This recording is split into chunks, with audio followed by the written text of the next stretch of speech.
বিসমিল্লাহির রহমানির রহিম। প্রিয় দেশবাসী, আসসালামু আলাইকুম। আমি সামিউর প্রধান রহমতে রাব্বানা থেকে বলছি।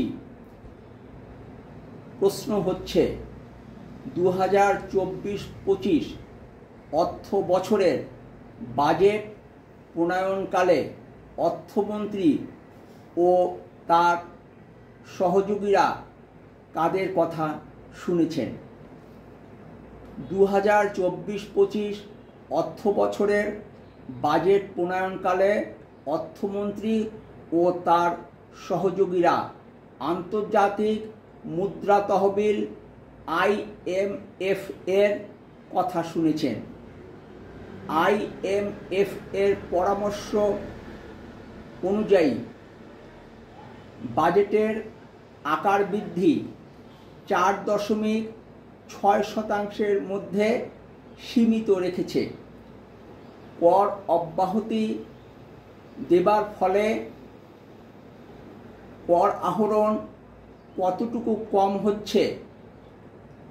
IMF এর পরামর্শ অনুযায়ী জাতীয় রাজস্ব বোর্ড 2022-23 ও 2023-24 অর্থ বছরে তার হিসাব করেছে।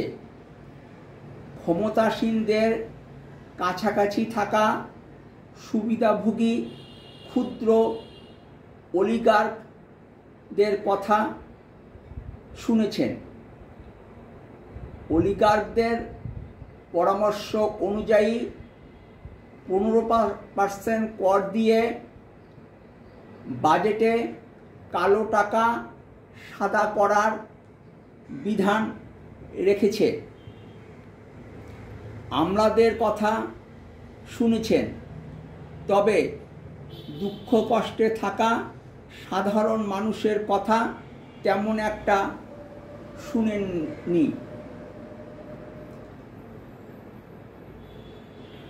অকরযোগ্য নন ট্যাক্সেবল আয়সীমা 3,50,000 টাকা থেকে বাড়াননি। সামাজিক নিরাপদ আশ্রয় কর্মসূচিতে বরাদ্দ বাড়ালেও ভাতাভোগীর সংখ্যা বাড়ালেও ভাতার পরিমাণ বাড়াননি।